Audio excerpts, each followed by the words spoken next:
Book 3 of the Psalms. It begins with Psalm 73, God is my strength and portion forever. A psalm of Asaph. Truly God is good to Israel, to those who are pure in heart. But as for me, my feet had almost stumbled. My steps had nearly slipped, for I was envious of the arrogant when I saw the prosperity of the wicked. For they have no pangs until death. Their bodies are fat and sleek. They are not in trouble as others are. They are not stricken like the rest of mankind. Therefore pride is their necklace. Violence covers them as a garment. Their eyes swell through fatness. Their hearts overflow with follies. They scoff and speak with malice. Loftily they threaten oppression. They set their mouths against the heavens, and their tongues struts through the earth. Therefore his people turn back to them and find no fault in them. And they say, how can God know? Is there knowledge in the Most High? Behold, these are the wicked. Always at ease, they increase in riches. All in vain have I kept my heart clean, and washed my hands in innocence. For all the day long I have been stricken, and rebuked every morning. If I had said, I will thus speak, I would have betrayed the generation of your children. But when I thought how to understand this, it seems to me a wearisome task, until I went into the sanctuary of God. Then I discerned their end. Truly you set them in slippery places.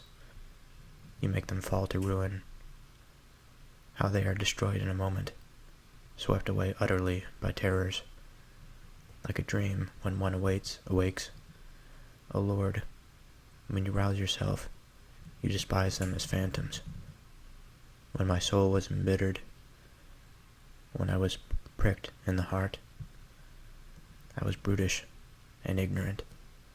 I was like a beast towards you. Nevertheless, I am continually with you. You hold my right hand. You guide me with your counsel, and afterward you will receive me to glory. Whom have I in heaven but you? And there is nothing on earth that I desire besides you. My flesh and my heart may fail, but God is the strength of my heart and my portion forever. For behold, those who are far from you shall perish. You put an end to everyone who is unfaithful to you. But for me it is good to be near God. I have made the Lord God my refuge, that I may tell of all of your works. And so, right out the gate with Book 3 of the Psalms here, we have a deep psalm. So let's unpack it. So we start out with the statement, or perhaps we should begin with understanding the title here. God is my strength and portion forever. And so if we orient our minds here through this title, we see somebody that is praying to the source of strength. And from the source of strength they receive the portion of goodness, of righteousness, of justice throughout all time, forever. And so with that we move into verse 1. Truly, God is good to Israel, to those who are pure in heart. So we start out with a statement.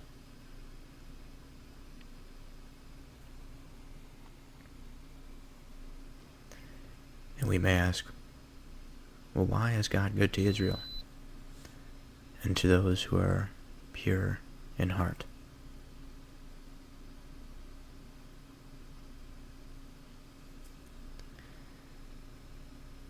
And now it could be because of the context of the day. It could be because of the success of Israel. We'll see what we can make of it as we move into these verses here. In verse 2, the author moves into the self, and he says, although God has been good to Israel and good to those who are pure in heart, as for me, my feet almost stumbled. An interesting admission here. My steps had nearly slipped. In other words, if we are to continue on this line of reasoning in terms of the symbolism, to slip is to fall, is to enter into a lower state of being. Of course, the analogy isn't perfect because it purely is the physical. But again, we have to think of the biblical cosmology in terms of this all-encompassing, layered thing. That as it applies to my feet had almost stumbled, my steps had almost slipped. This person, from the aspect of mind, almost fell into the pit, almost fell into delusion, confusion, misunderstanding. For I was envious of the arrogant when I saw the prosperity of the wicked. Now that is a profound statement. How many of us, especially these days, have been envious of those who seemingly have done nothing that we would consider worthy of what they have been given in terms of a wealth standpoint? I think of all of these influencers online that do almost nothing for the good of society, and yet they are rich beyond belief. They can afford all the material comforts that the material world can provide for them. And it's easy, I think, for us to slip into this enviousness. Now, why is it the case that these people are arrogant? We might say this of the influencers, and by no means are the social media influencers of our day the only arrogant people. We live in a time of elevated arrogance. But again, returning to this question, what makes one arrogant? It's an over-exaggeration of the self, the elevation of one's sense of one's own importance or abilities. They're very opinionated.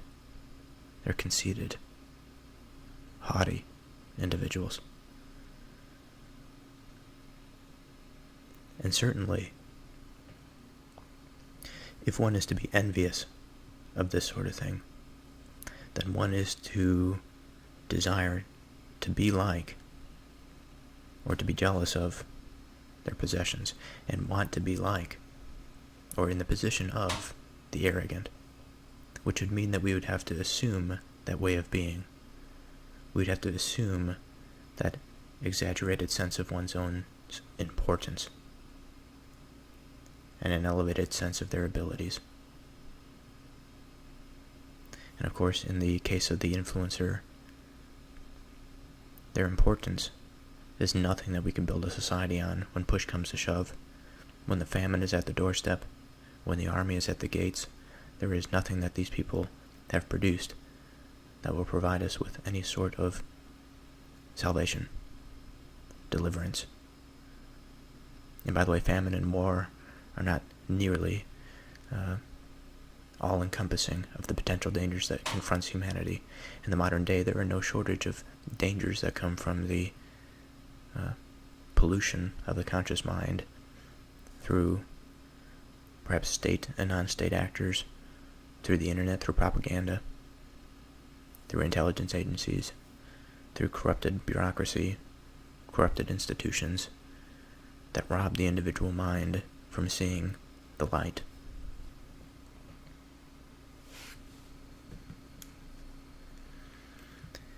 And it's within seeing this prosperity that we become envious, because we want that prosperity, we want that type of prosperity.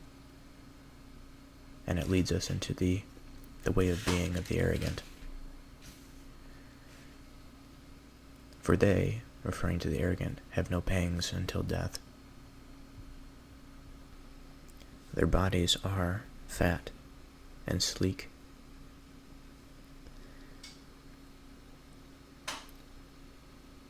So this statement, for they have no pangs until death.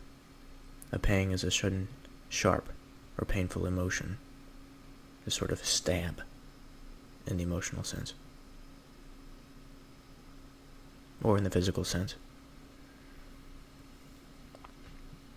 Either way, I think it is appropriate to attribute this to verse 4, for they have no pangs until death, because their wealth can afford them the comforts to reduce the sharpness, the twinge of the pains of existence through material means. Now, of course, if we do this, if we lower the possibility of deliverance, or the fullness of deliverance and righteousness, to the veneer of material comfort and material wealth, we will never move beyond it. We will always be subject to it. We will be slaves to our material possessions. Their bodies are fat and sleek. They have this appearance of smoothness, glossiness, shininess, and they are fat. Their wealth has allowed them to consume to a level that corrupts their body.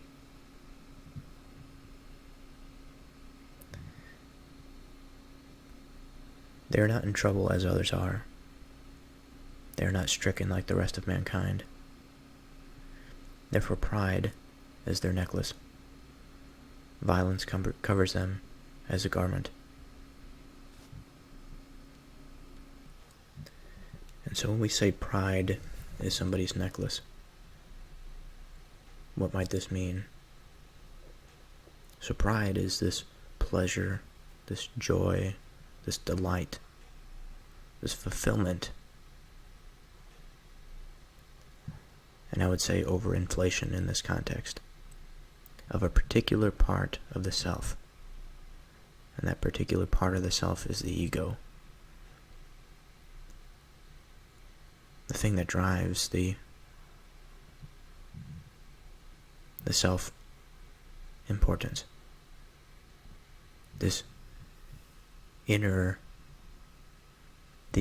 inner individual, as independent as you can get it from the rest of the world and the rest of society, it dwells within all of us.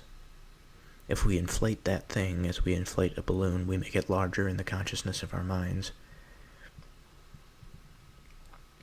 It becomes this disgusting, pathological thing. And the way that it moves through us and it expresses into our being removes the possibility, I think, of true love, of putting somebody else before you. Because if one is to hide behind the ego, then it limits the finer behaviors of man. And they wear this as a necklace. They wear it. They wear their pride proudly. They display it for all others as if it is not something that should be disdained, as if it's not something that should be cast down and ridiculed. Violence covers them as garments. Now a garment covers the skin, in some sense to provide it protection, to protect it from warmth, to protect it from the elements, but also to conceal it, to hide its shame.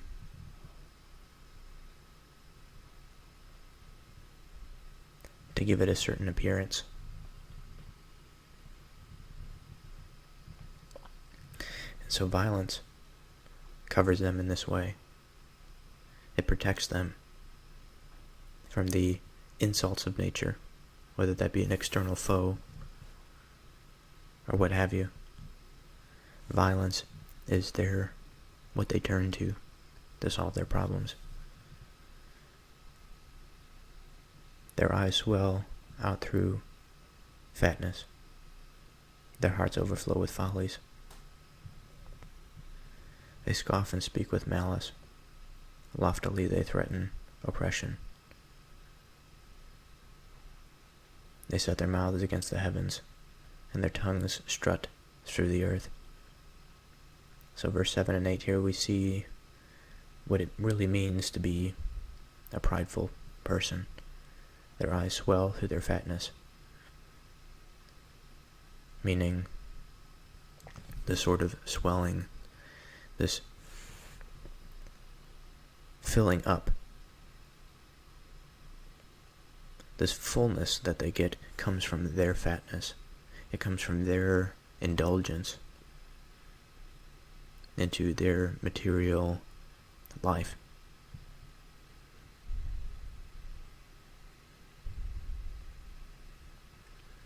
Their hearts overflow with follies. In other words, their hearts overflow with foolishness, a lack of good sense, stupidity, idiocy.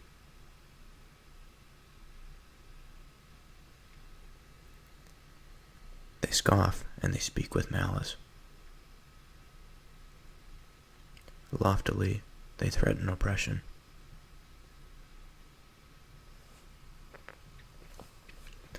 And so these are the despots. Truly, these people are wicked. Although they may not understand their ways, they're caught up into some way of being that is inferior to the highest. It's a misplaced path. It's a path directed towards an inferior good. And as such, you get all of these inferior qualities that flow from it.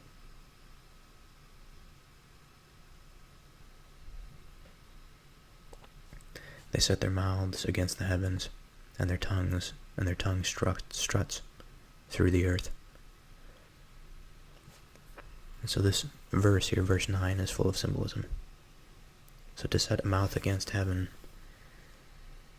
is to denounce its authority. Is to say that heaven is not the place of the highest. In some sense, it's an institutional argument. For what they argue against is their conception of what heaven is. It's as much an argument against the institution as their perception of the institution, which may not be the same thing. Their perception and their understanding may be different from that of what is considered to be the heavens. But I think in the case of the true definition of the heavens, if one is to understand that and one is to reject it based on their understanding, I have difficulty saying with any degree of confidence that these people are not wicked. Because there are many of ways to understand what heaven is. Some may be more correct than others. Certainly in our modern day, our conception of heaven has moved more into a materialist frame. We try to find it in our interaction with the objective world, and we just can't seem to find it. And so we disbelieve it. But as our world moves into a more and more impoverished material existence, we will begin to see its absence more and more, both in our everyday physical existence. The buildings that we see, the poor architecture, the cheap materials that our houses are built out of, the poor design of our cities that facilitate the illumination of businesses, the lack of beauty within our neighborhoods, the broken sidewalks, the infrastructure that is riddled with potholes. It's easy to see the absence of heaven. It's much more difficult, I think, to see it when it's in front of you. Unless you really get a high dose of it, perhaps.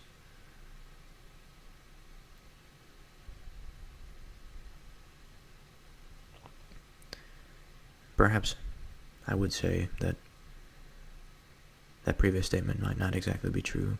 I think all of us are able to appreciate and enter into types of experiences, transcendent experiences, that can be brought on by physical beauty.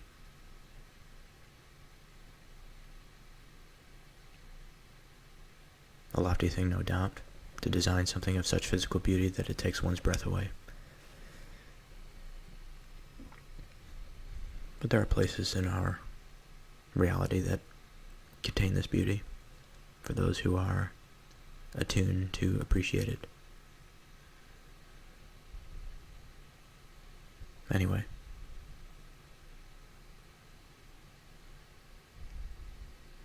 they set their mouths against the heavens, and their tongue struts through the earth. And so, if their tongue struts through the earth, this tongue, this organ that facilitates speech, a tool that facilitates speech, if it walks through the earth, it is of the earth. It cares not for the higher principles of man. It cares not for the divine spirit. It cares not for the increasing of intelligibility of their surroundings, of improving the condition of the whole, of improving the condition of the mind, not only for the individual, but again, for the whole. So they're forever stuck in this world. They're ever stuck in the world of the subject. They're ever stuck inside themselves, within their own ego. And the world they tried to build for themselves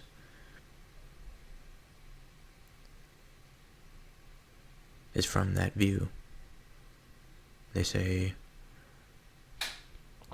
rather than accept and become one with everything that surrounds them, they say, no, I am the one, and I will become everything that surrounds me. I will inflate this inner self, expand the walls of my view, so that I can take everything in, so that I can control it.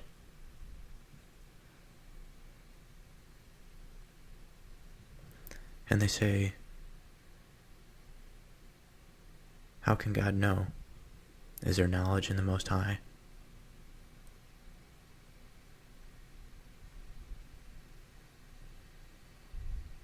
Behold, these are the wicked, always at ease, they increase in riches.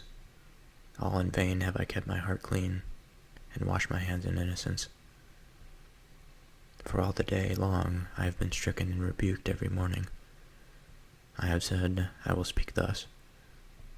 I have betrayed the generation of your children. And so we, again, the Psalms are like this. They give and take. The man that's thrust into the darkened room feels the surroundings of this magnificent structure that surrounds the divine.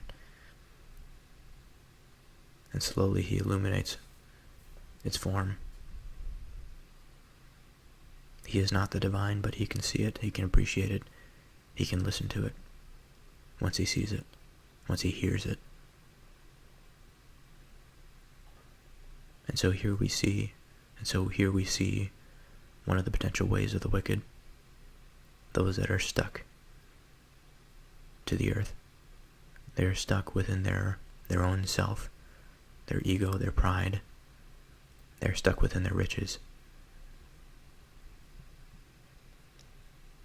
And once he realizes this, he says, he turns it back on to the self, to temper it, to deflate it, to return it to a place that he can more appropriately be with the fullness of reality.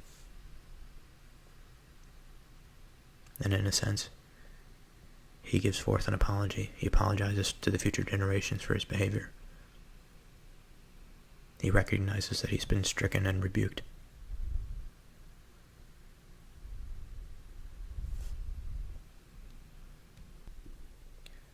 But when I thought how to understand this, it seemed to me a wearisome task, until I went into the sanctuary of God.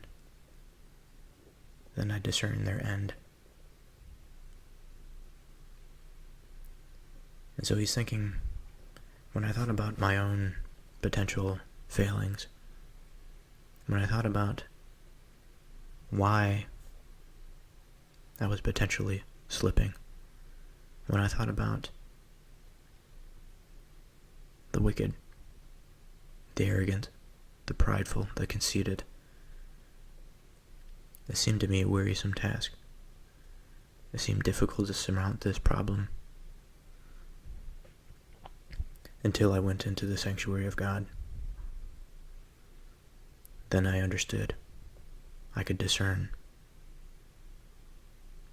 And so the sanctuary of God now is not this place that one goes to give them false comfort and false hopes. Because here we see no explicit reason why the sanctuary of God gave him reason to discern their end. But what we do know is that the sanctuary of God is the place that allows for one to discern, to differentiate, to illuminate.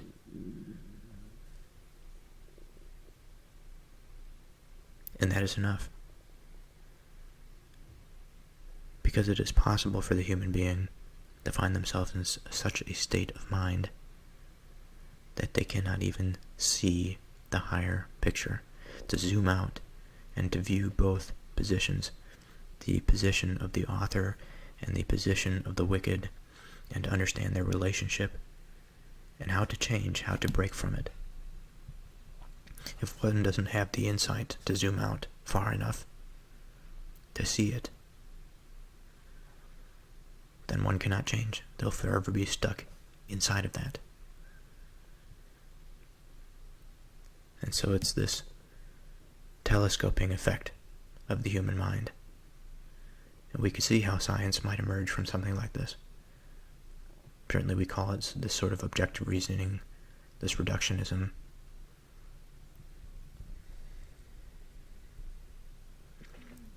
Truly you set them in slippery places. You make them fall to ruin, how they are destroyed in a moment, swept away utterly by terrors, like a dream when one awakes, O Lord.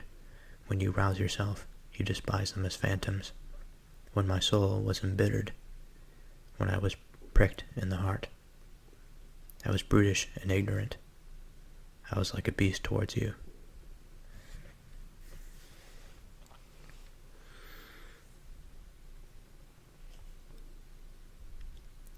And so here we see the inevitable failing of the wicked. how they are destroyed in a moment, swept away utterly by terrors, like a dream when one awakes. And he returns to himself and he says, when my soul was embittered, when I was pricked in the heart, I was brutish and ignorant.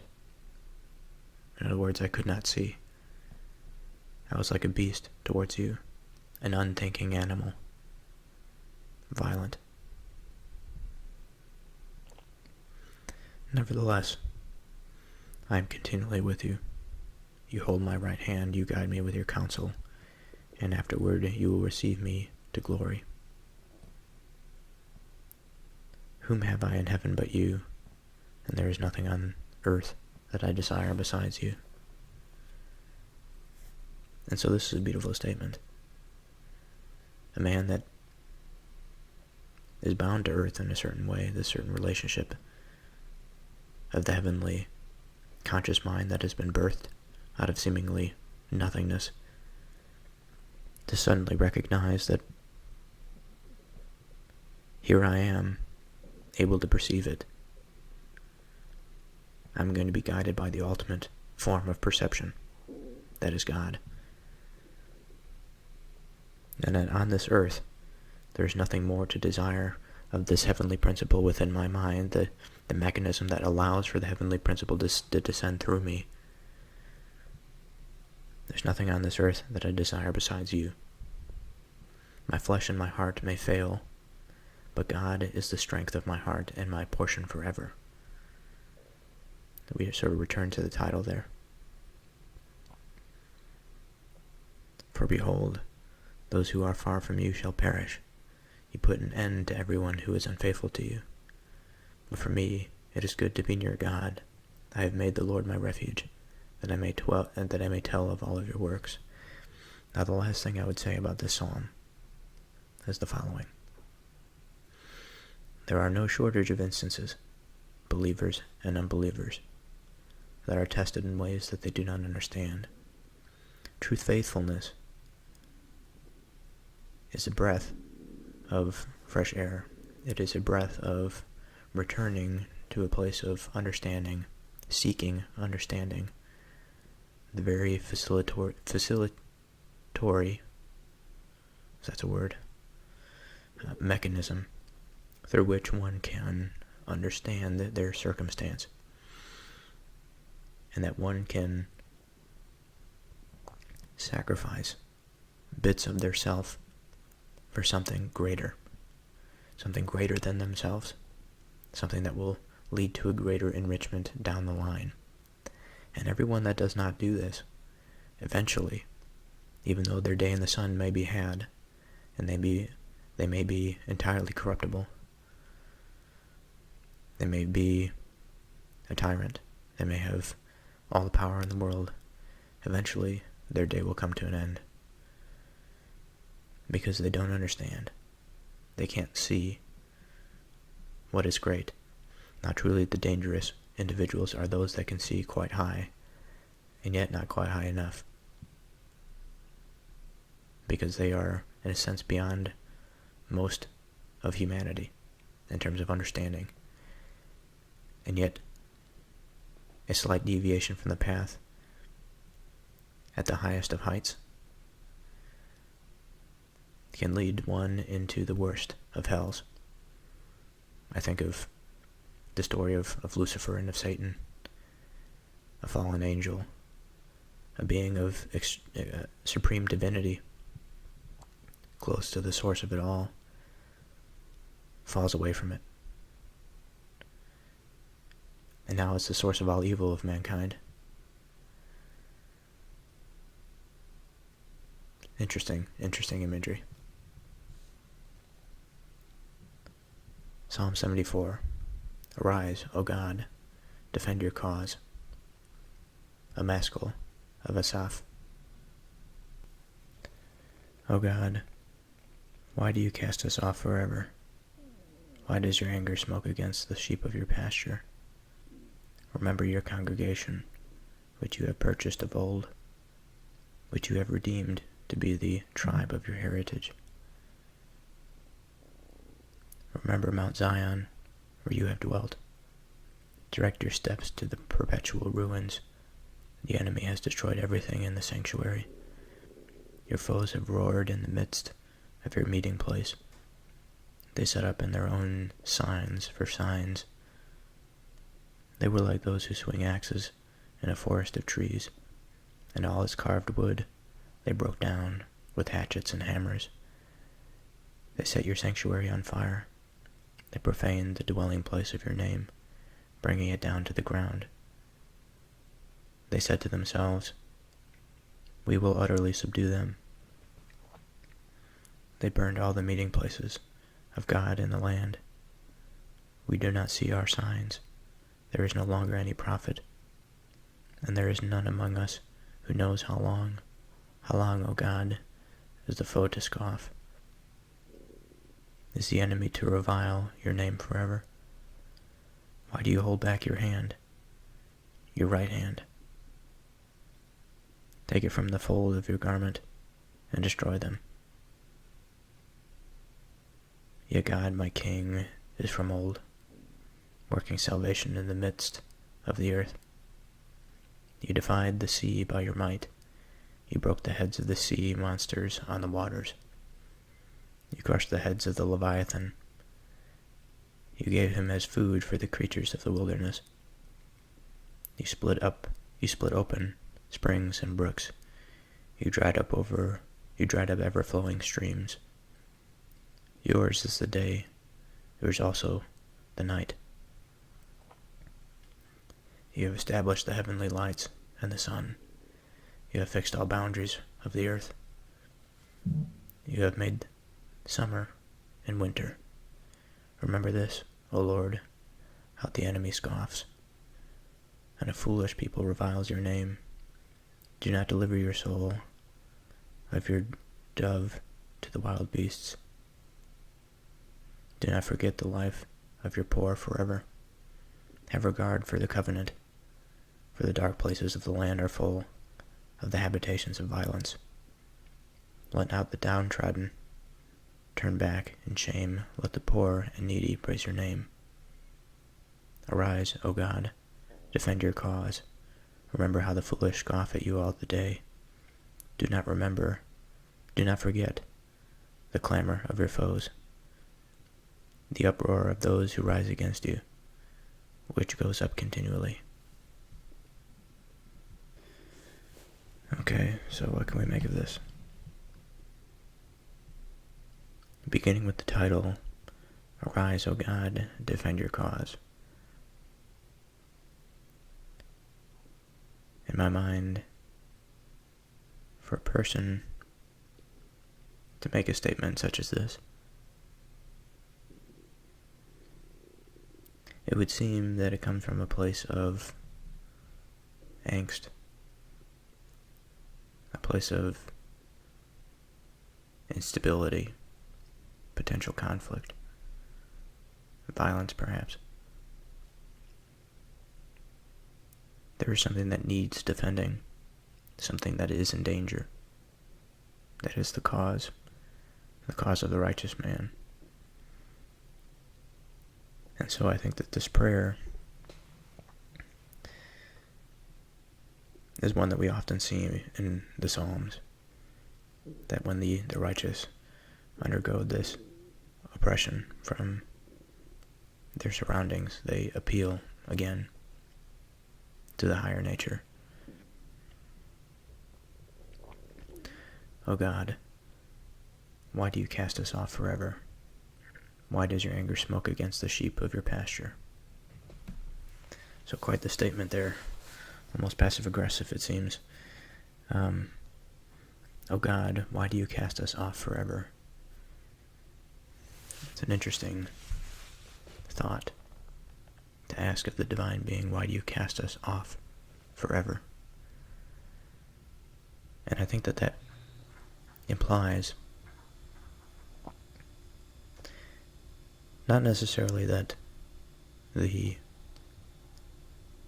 chosen people are cast off forever. I think it's more broad. It's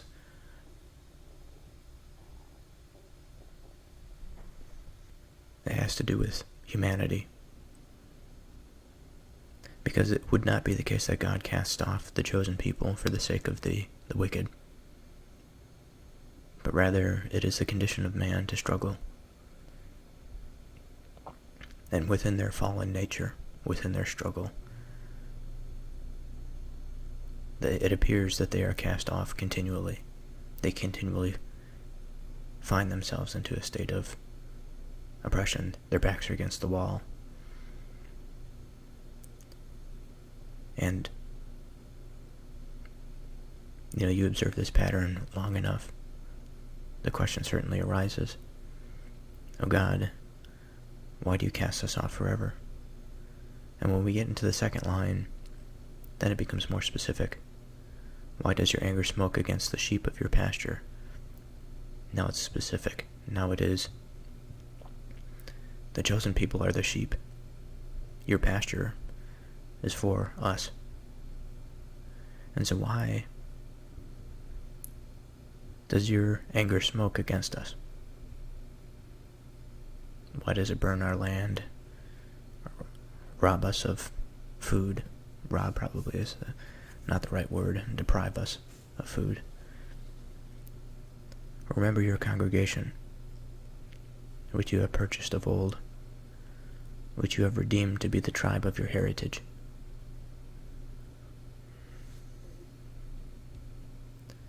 And so I think the author is saying here, of the people of humanity, of the various bodies that find themselves to come together into a collective existence, it is this body, your congregation, which you have purchased of old, which you have given your value to, in order that they might prosper.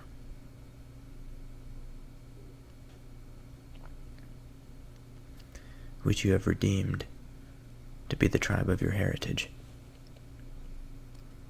So again, the chosen people. Of course, this can be a difficult situation, I think. Because what does it mean then for everybody else?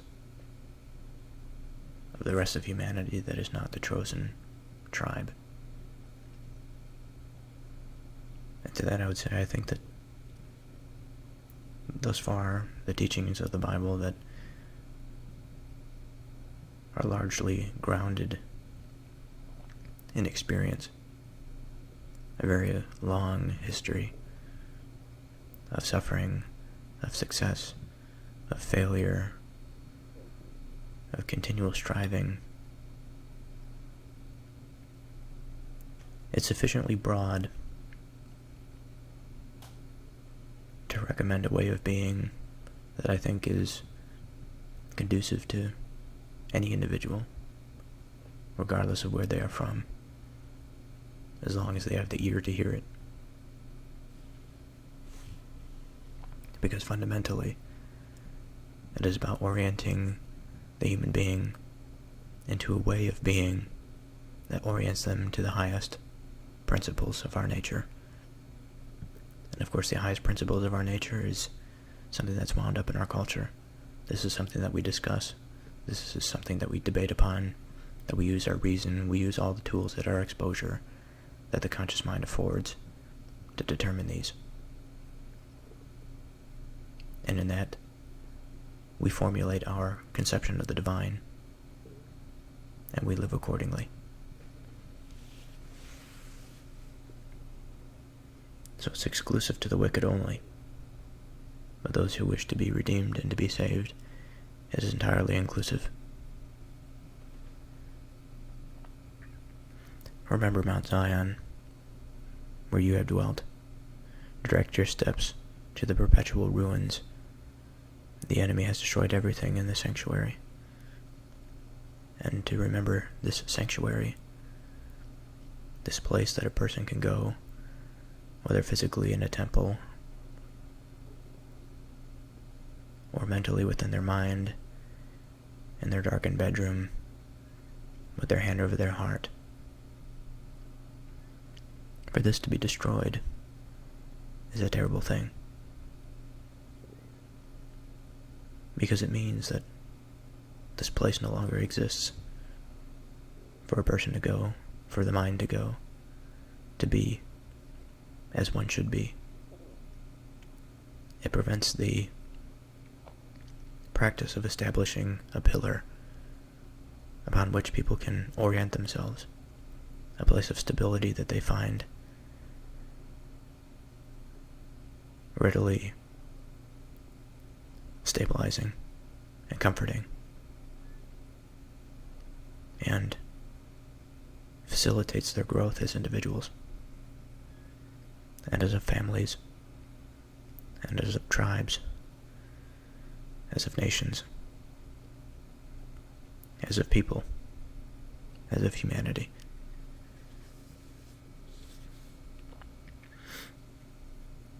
Your foes have roared in the midst of your meeting place.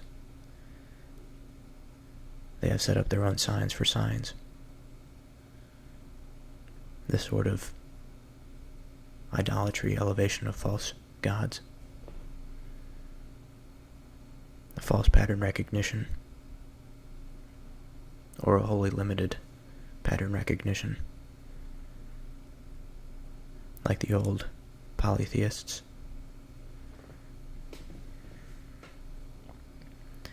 They were like those who swing axes in the forest of trees,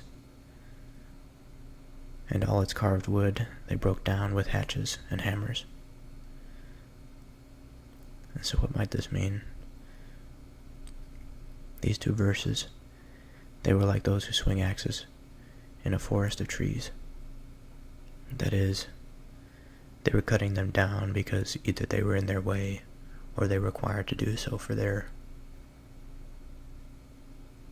own material purposes, without consideration for what it means.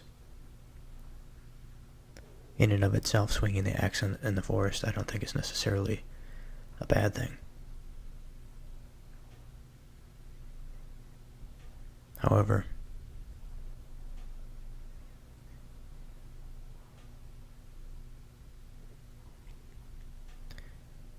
when it comes to carved wood is something different. It has been given something of the divine nature. It has been given a purpose and it has been given a meaning.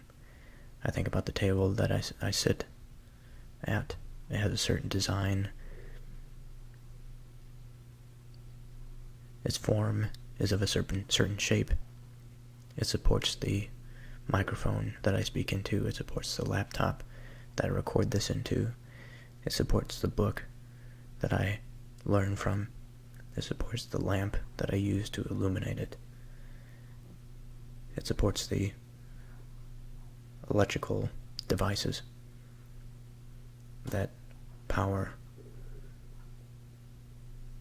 the other technological devices. It provides me a place to be at, to come together, to do something like this, to improve my understanding of what it means to be a man. And so when we go back to this idea of carved wood, and that we understand the carved wood is something elevated, it's not merely a tree in the woods, it's something that man has injected his purposeful intent into. The divine spirit has permeated into it.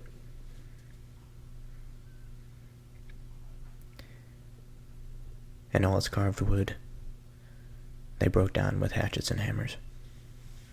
They set your sanctuary on fire. They profaned your dwelling place. They profaned the dwelling place of your name, bringing it to the ground. They said to themselves, "We will utterly subdue them." They burned all the meeting places of God in the land. And this goes along with exactly what we were saying. It's not just the carved wood. It is the very place for which people come together to discover the depth by which one can imagine how to carve the wood, for what purpose they should carve the wood, what we should make it into, and what purpose that it serves in the broader scheme of things. They destroyed that university of thought.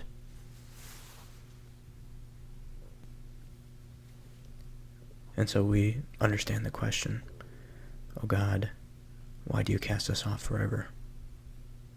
If there are going to be those that don't understand the importance of moving forward, moving the conscious mind upward, why? Why do you cast us off? We do not see our signs. There is no longer any prophet, and there is none among us who knows how long. How long, O God, is the foe to scoff? Is the enemy to revile in your name forever? Why do you hold back your hand, your right hand? Again, the hand of strength, authority, conviction, stability, power, guidance.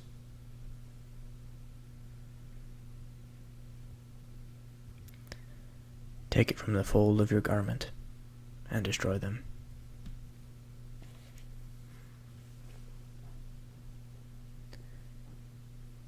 Yet God my King is of old, working salvation in the midst of the earth. And so to this I would attribute to the verse, "Yet God my King is from of old, working salvation in the midst of the earth." I think about time in its sort of totality, that at the beginning of it all, there was this divine presence, this intelligibility to everything that set something into motion.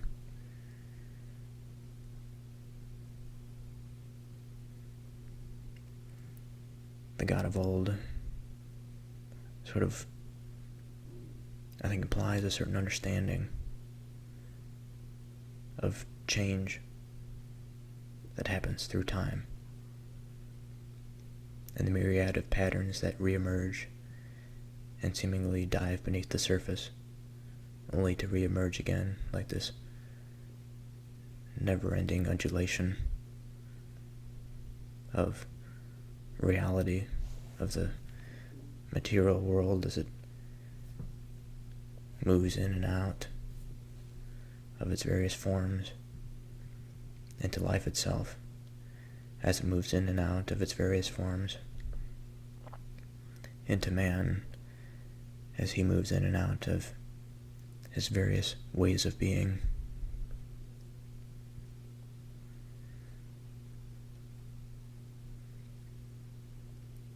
Yet God is my King of old, working salvation in the midst of the earth.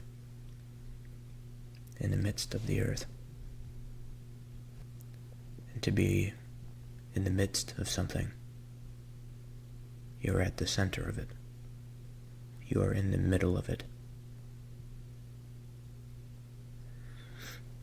And for the divine authority to work salvation, to save the conscious mind from the various perennial patterns of chaos, of disunity, of confusion, of anxiety, of ill health.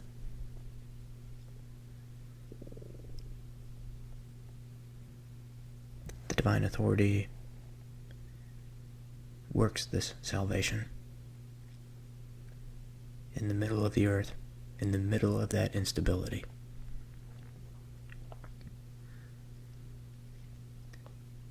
The earth is often a symbol of the sort of material world, but also the unconscious world, the the earthly principle is not necessarily the opposite of heaven. It is not hell. But it's void of the heavenly principle. Again, the conscious understanding, the intelligibility to, again, raise it from its purely material condition. When I say purely material, I mean purely void of meaning and of purpose. It requires the intelligibility of a higher being to raise it up.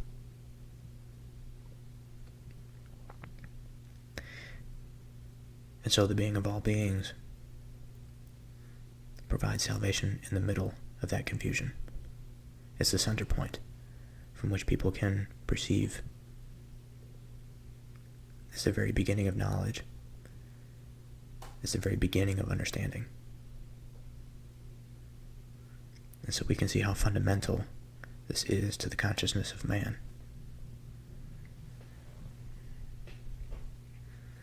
You divided the seas by your might. You broke the heads of the sea monsters on the waters. You crushed the heads of the Leviathan. You gave him as food for the creatures of the wilderness. And so those are some very large symbols. The sea is relatively straightforward. It has to do with this undulating thing. We think of a sea as a fluid thing. It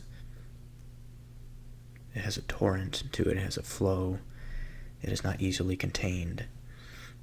It is a bit chaotic. It's not as ordered as dry land is.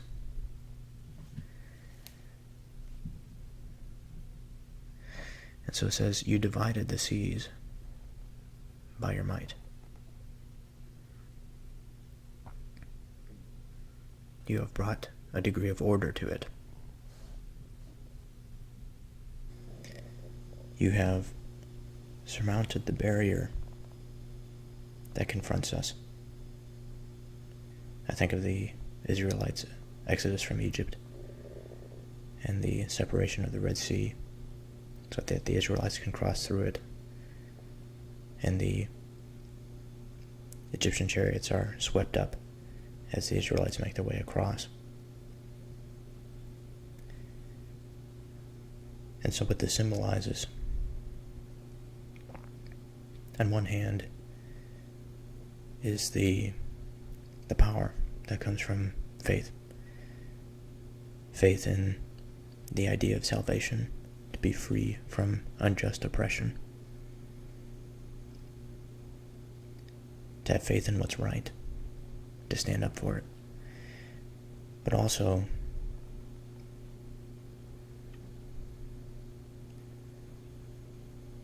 the way in which we do this, the way in which we find our salvation, is to bring order to the chaotic environment that we find ourselves in. For who can say that the slaves in Egypt just one day all of a sudden said, hey, let's go this way. Let's leave all of our friends and our safety in our houses here for something else, without the understanding of the greater principle, of the finer things, of the heavenly things, that of salvation, of freedom, of individual sovereignty. Again, order that disrupts the arbitrary abuses of power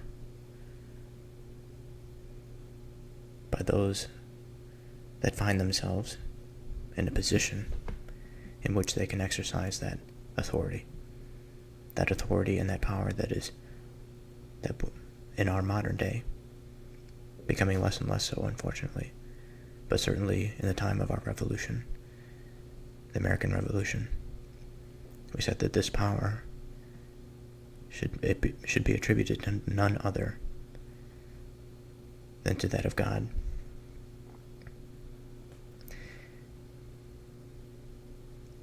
And I think there is an exception.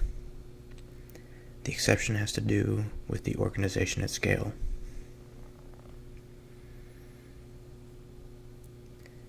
This type of top-down authoritarianism works in certain contexts. It's impossible not to have it. Imagine if this authority was not given to the parents of a child. Imagine how that child would turn out. It has its place in society, but it has to be connected to love. If it's not connected to love, it will become tyrannical. It'll become unbalanced. It brings the order to that chaos, that tyrannical chaos.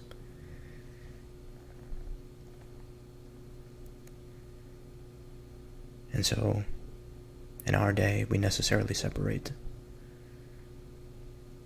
the tyrannical nature from our government, and we leave it to the individual to take on the burden for himself. A difficult thing, no doubt. You divided the sea by your might. You broke the heads of the monsters on the waters. You crushed the heads of the Leviathan. You gave him as food for the creatures of the wilderness. Now these symbols of the monsters, I think the monsters are the manifestation of the various problems, disorder that humanity has faced throughout its various wanderings in the wilderness, its difficulty with survival and of existence.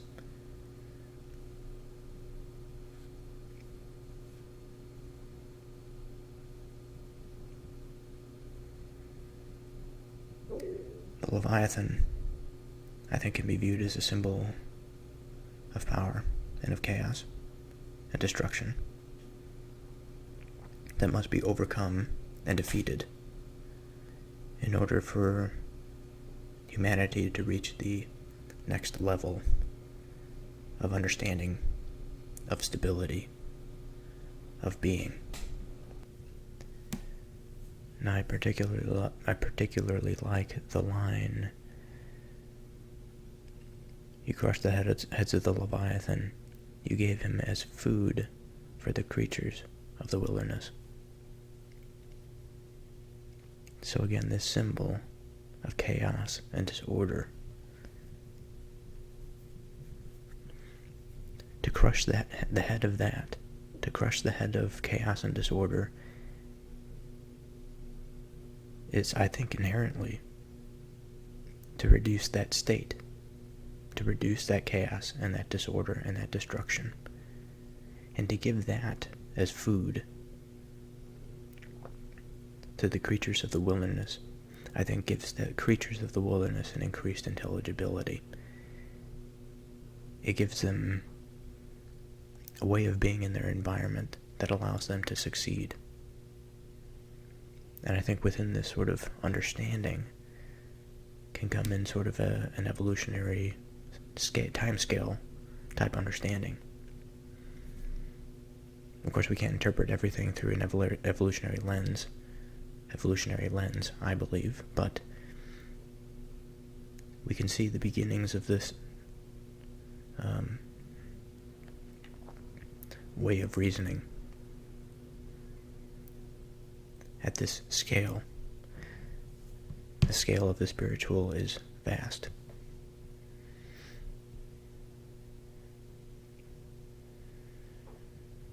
You split open springs and brooks. You dried up ever-flowing streams. Yours is the day.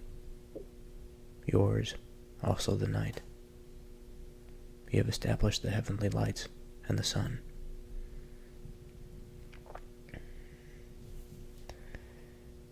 So you split open the springs and the brooks. You dried up their ever-flowing streams. And so to this, I think of a give and a take, a creation and a destruction. Yours is the day, the intelligibility in which the light flows in, and the night, when things come to rest, when things are shrouded in darkness. The sort of cycle of awake and alert to rest and recovery. You have fixed all the boundaries of the earth. You have made summer and winter. Again, this cycle, this process of growth and rebirth, falling back into a sense of sort of destruction, decay, rest, perhaps in the case of a tree that loses its leaves in the fall, a state of rest, and then it returns again in the spring and the summer to a state of vibrancy and awakeness and alertness.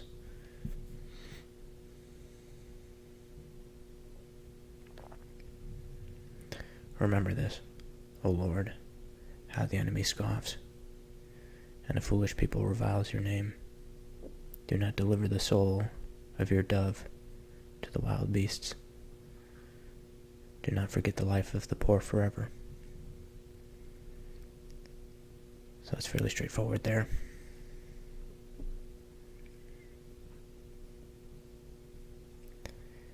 It's a recognition of those that choose to abandon this reasoning, the awakening of the conscious mind.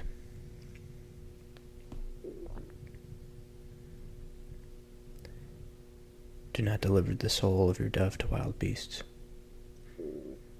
So this flying soul that comes down from above to land wherever it may land, don't give it over to wild beasts, because they won't understand it. They'll abuse it. They'll try to submit it to their own will and desire, for their own base purposes, base desires, just like an animal. Have regard for the covenant, for the dark places of the land are full of the habitations of violence. Let not the downtrodden turn back in shame. Let the poor and needy praise your name. Arise, O God. Defend your cause. Remember how the foolish scoff at you all the day.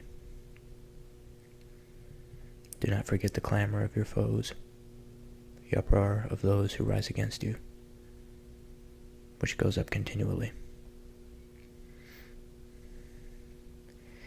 And so it seems as though this is a call to diligence, of fortitude, strength in the face of an antagonism, a force of antagonism, that when one desires to move upwards, to ascend the staircase, there is always an antagonistic force that pulls one backwards. I think this force increases it the higher we ascend, the more we are tempted into the path of misplaced goods.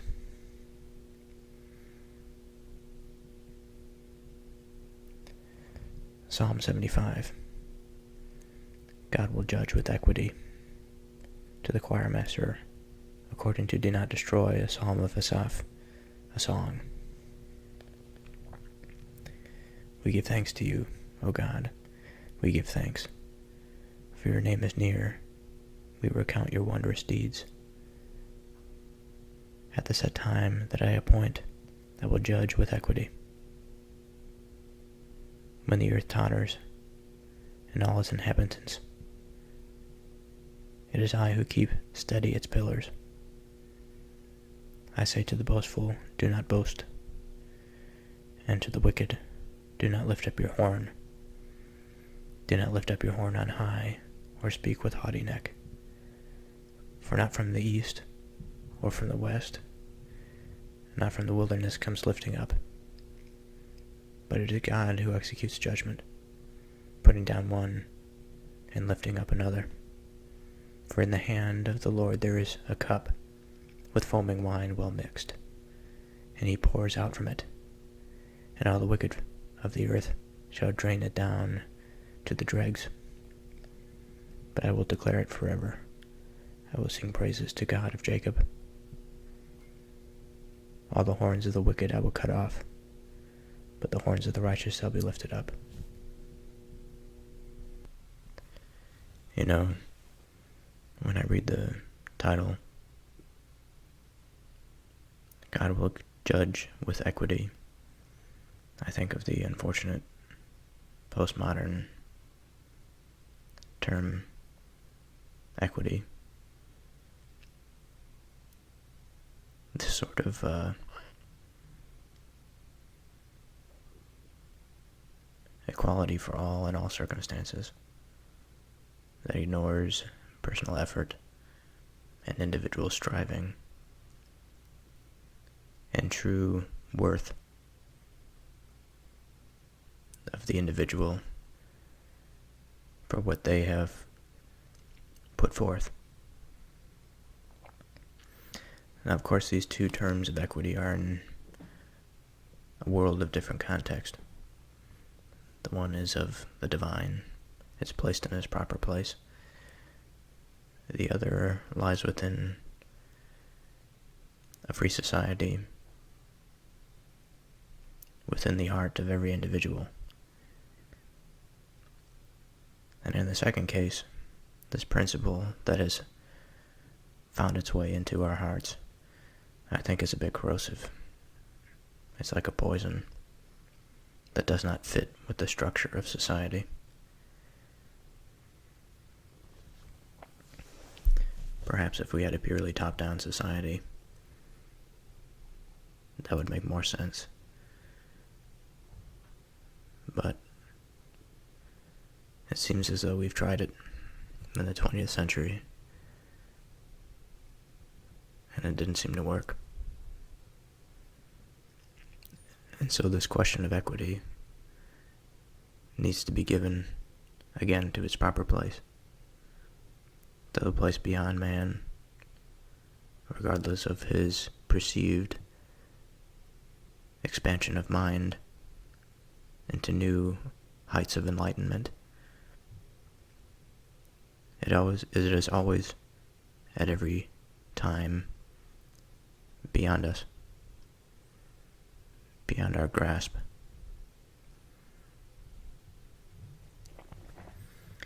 But this ultimate judgment is the ultimate truth. And we may think that we are capable of grasping the ultimate truth. Certainly we will come close. The modernists certainly, they felt that within all the rapid scientific advances in the fundamental sciences and the physics and the chemistry, we are on our way to becoming or seeing, depending on your perspective, God. And as we entered into postmodernism, this was not the case. It was this expansion of liberation to the self. That is, everything is permissible within the self. Every feeling, every individual quirk, every individual inclination was right, because the individual is supreme. And in this view, we see equity. We see the acceptance of all forms of the self. But of course, society cannot operate under the multiplicity of selves. can have individuals, but individuals are strong things. They understand the importance of tempering the self, of sacrifice, and of order, and of what to sacrifice to, and how to do it. This is the ideal American.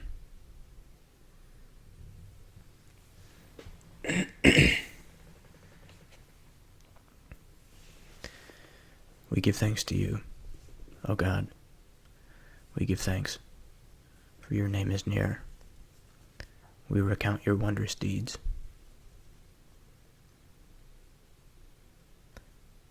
At the set time that I appoint, I will judge with equity. When the earth totters and all its inhabitants, it is I who keep steady its pillars. And so this touches upon what I was just talking about. And so we see here the voice of God. He's saying, at the time that I appoint, I will judge with equity. When God appoints,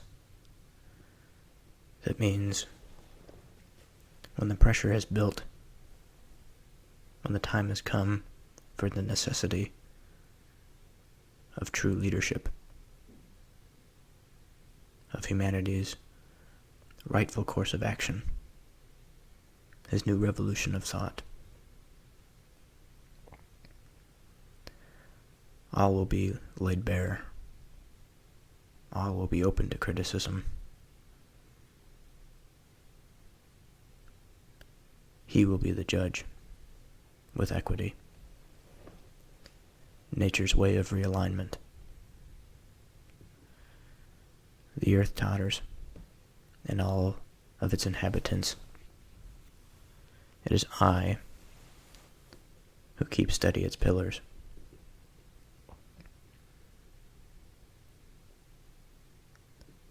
The reason why civilization remains stable, even given the seemingly instability under the guise of a stabilizing force that can present in the form of a king or even a billionaire with massive amounts of influence, an aristocrat, a technocrat, whatever we want to call them. It's false. True order is not within the control of man, any one individual man. True order is something we could say is ordered by God. It almost orders itself like a property of nature. As a fluid flows from an area of high concentration to an area of low concentration. And so it is with the organization of man. But unlike the example of the liquid, humanity forms a hierarchy. And no matter how we liberate ourselves, this hierarchy, whether it be by true separation of natural gifts or by sheer luck, this will happen to us.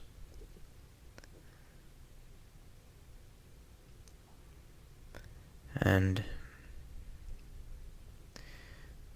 once we are arranged in this hierarchy, we're bound up in it, we begin to question if this is how we should be. Perhaps there is too much luck, too much injustice, not enough justice. We will break it.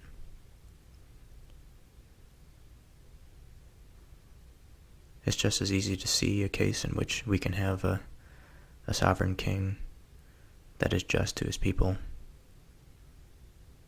and a king in the opposite sense, that is, murderous and tyrannical to his people. In one case, the hierarchy, although the structure of the hierarchy itself, we may debate, may not be optimal, it remains stable.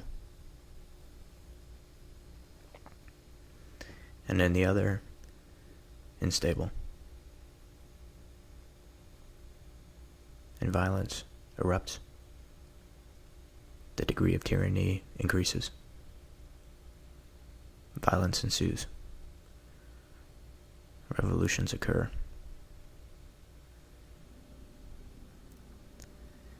And so I say all that to say that if this divine force is to keep stability,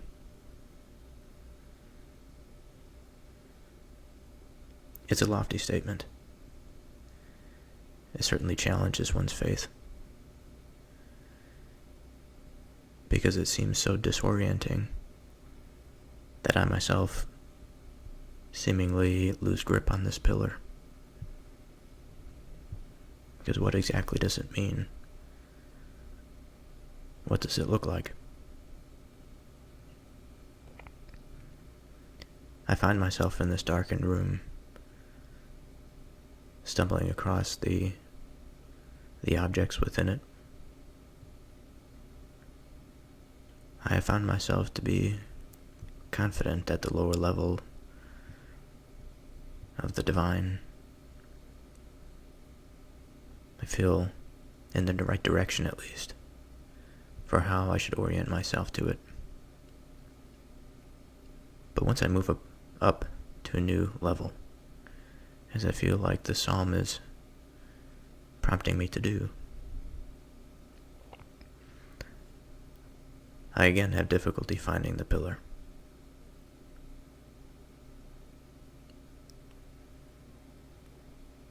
I say to the boastful, do not boast, and to the wicked, do not lift your horn.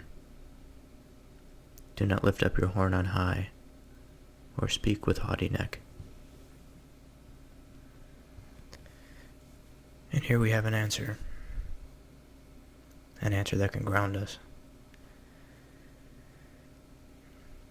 A principle by which we can live to avoid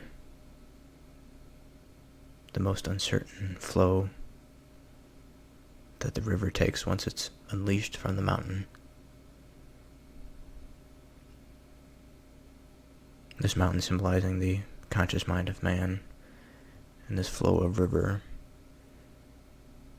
is his interaction with the environment, his oneness with it, his being, regardless of the path that river takes.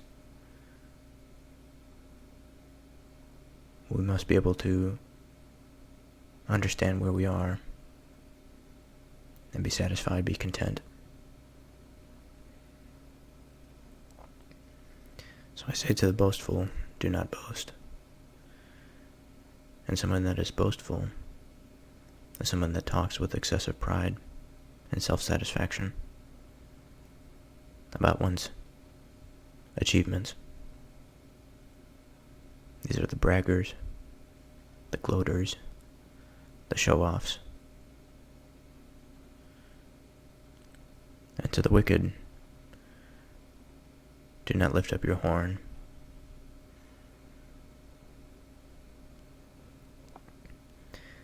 Now, what the horn means, I'm not exactly sure. But I do think overall that this is a sort of a commandment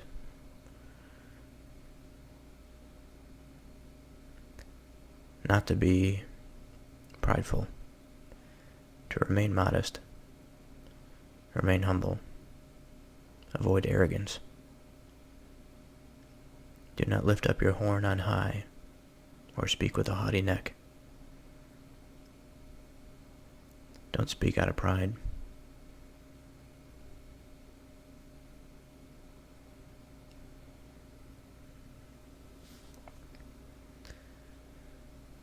For For not from the east or from the west, and not from the wilderness comes lifting up,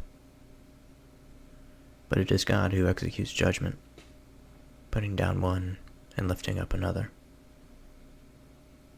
For in the hand of the Lord there is a cup with foaming wine, well mixed, and he pours out from it, and all the wicked of the earth shall drain it down to the dregs.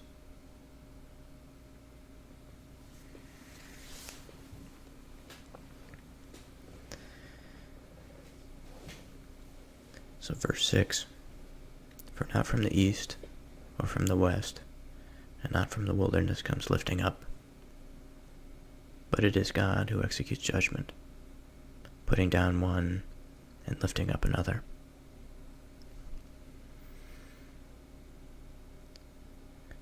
So it's not of our cultures to say, to use a modern term, subjectively,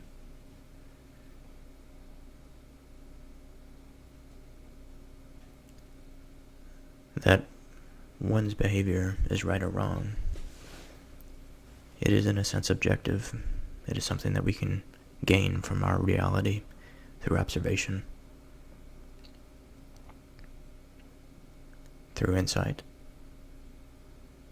through practice. And over time, we come to know what is right. Through tradition, we understand what works. For we are not God. And so our march is bound to time. We must walk through it. Unlike the God of all things, who can see everywhere and everything, this is our lot in life as human beings. And so we can't rush it. We have to remain humble. We have to shy away from arrogance and pride.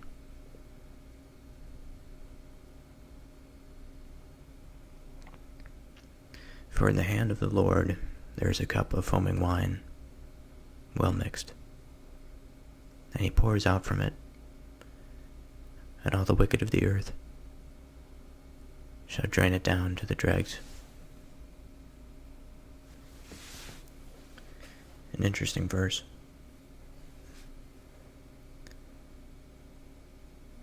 Foaming wine, I'm not sure the significance of that.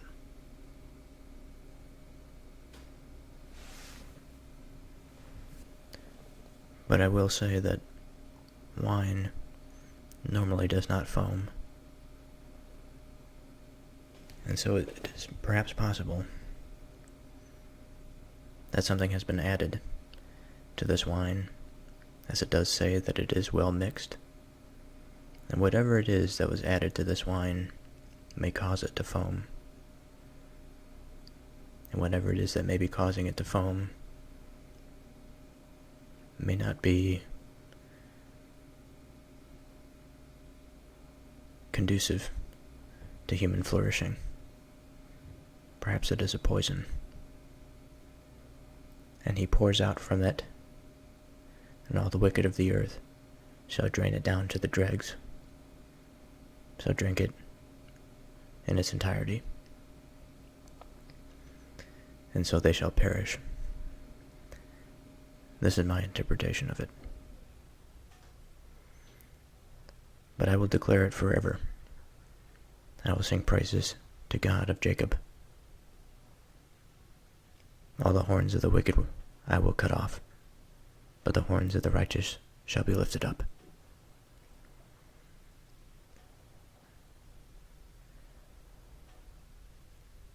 Psalm 76. Who can stand before you? To the choir master with stringed instruments, a psalm of Asaph, a song. In Judah, God is known. His name is great in Israel. His abode has been established in Salem, his dwelling place in Zion. There he broke the flashing arrows, the shield, the sword, and the weapons of war. Glorious are you, more majestic than the mountains full of prey. The stout-hearted were stripped of their spoil. They sank into sleep. All the men of war were unable to use their hands. At your rebuke, O God of Jacob, both rider and horse lay stunned. But you are to be feared. Who can stand before you when once your anger is roused?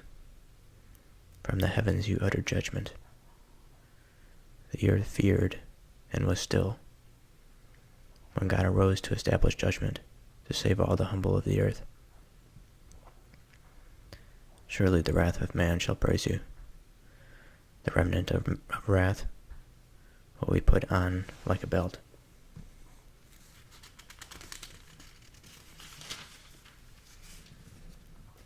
Make your vows to the Lord your God and perform them. Let all around him bring gifts. To him who is to be feared, who cuts off the spirit of the princes, who is to be feared by kings of the earth.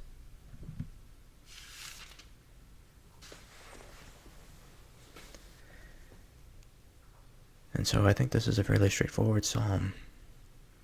The title, Who Can Stand Before You? The answer, probably no one.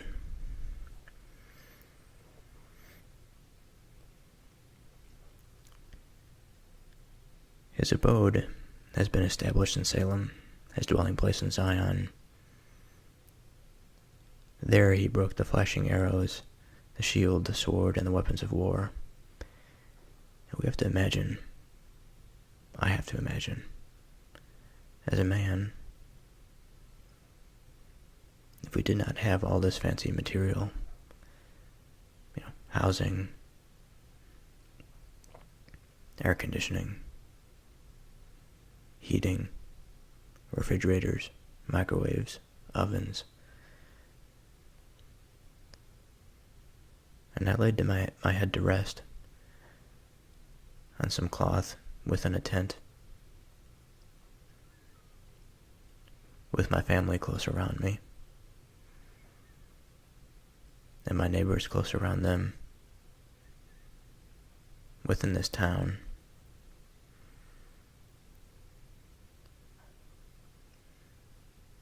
I would be thinking a lot about the earth. I'd be thinking a lot about the weather, about the next day, of where to go to find food, the duties of everyday subsistence. And this doesn't necessarily have to be a tent. It could be a building within a city, within a walled city.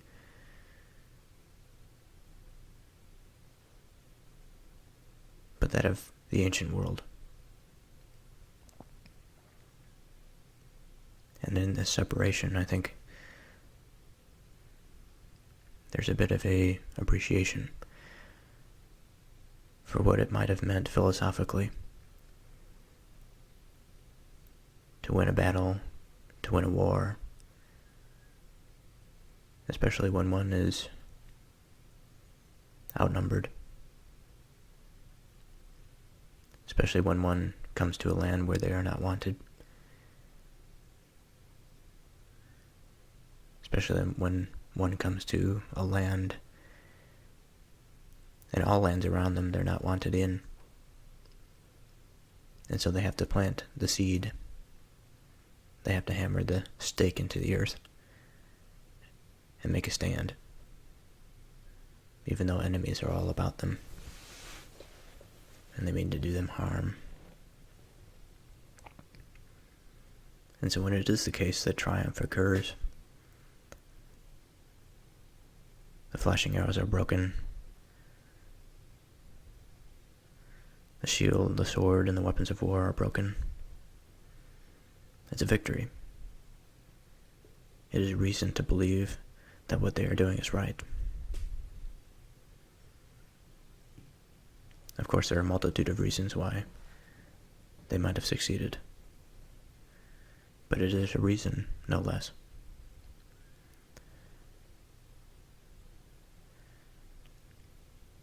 And so they provide this reason, which gives them some insight, and they go into praise.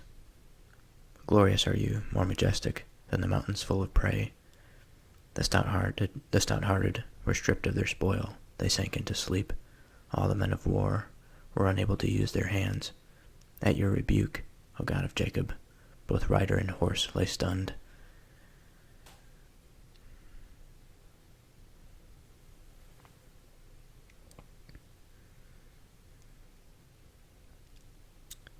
But you are to be feared. Who can stand before you when once your anger is roused? From the heavens you utter judgment, from the earth, and was still. The earth feared, and was still. When God arose to establish judgment, to save all the humble of the earth.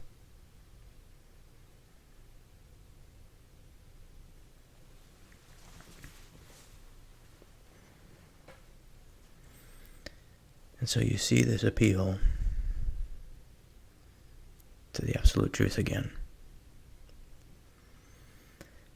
And while these people may fail, it is not because the truth has failed them.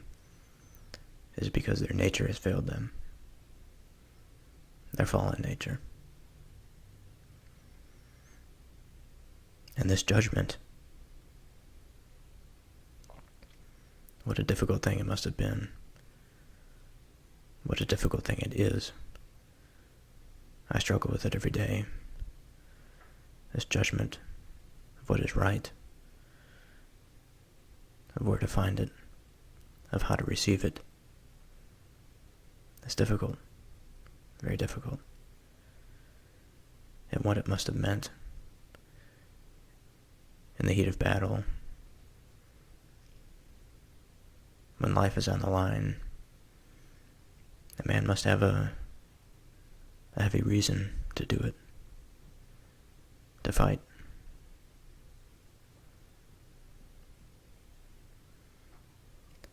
And they did it because they believed God arose to establish judgment, to save all the humble of the earth, to save the righteous. And this is our reason why we do it.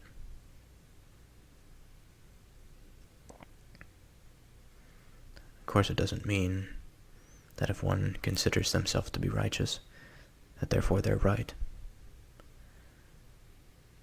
A bit of an institutional argument, an institutional critique. There's no shortage of these sorts of things, of people who have gone to war, feeling that God has been on their side, and have done terrible things. But we should not let that distract us from the truth of the pursuit,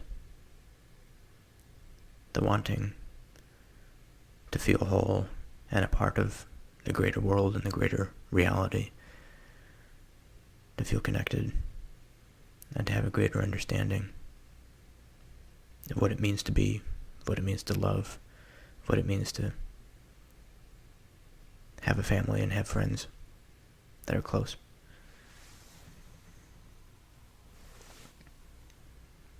How to integrate into a society.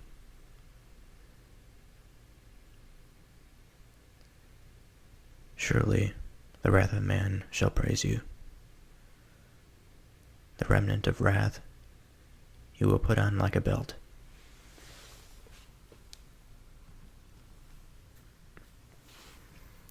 Another interesting verse.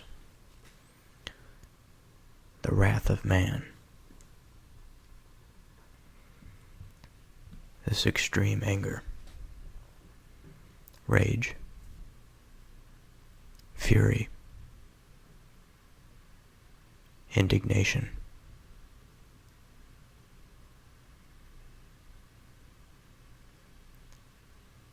This shall praise you, the remnant of wrath you will put on like a belt.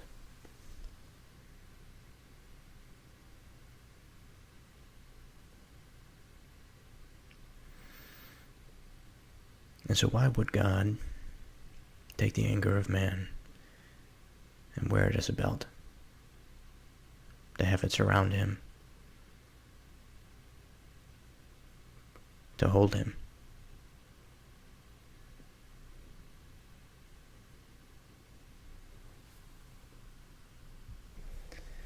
Now if this anger of man shall praise God, I think it's an indication that even the emotions that we feel, or that may be seen as something that should be tempered, the emotions of man, regardless of what they should be directed towards God, towards the highest. And the statement, the remnant of wrath you will put on like a belt, I think just serves as an illustration that God is to direct this anger, this wrath. A way of understanding it, where it comes from, and even in its temptation for whatever outlet, for murder, for revenge, whatever. It is still to be housed within God's love.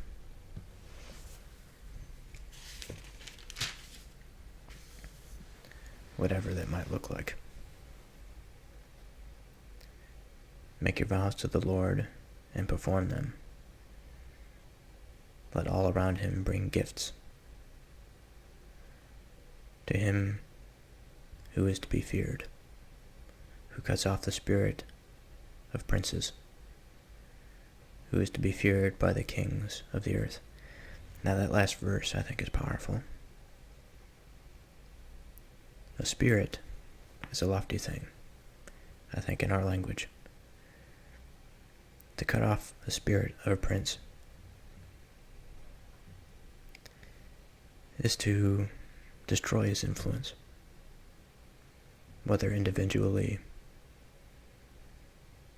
or on a higher level, at the level of the institution, or at the level of a family lineage. And that's followed by the institution of the kingship, who is feared by the kings of the earth. Again, a distinction that what the kings rule over is that of the earth, not of the divine. And so their responsibility should inherently be of more secular concerns, perhaps. If they fear God, then they know their place. Kings of the earth. The voice of God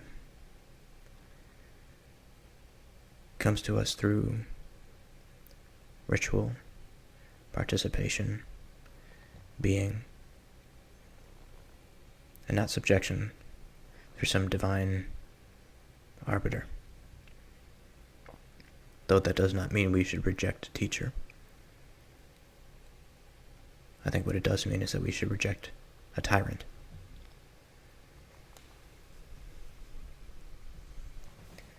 So I'll end this episode here. We will continue next time on Psalm 77. In the day of trouble, I seek the Lord. To the choir master, according to Jeduthun, a psalm of Asaph.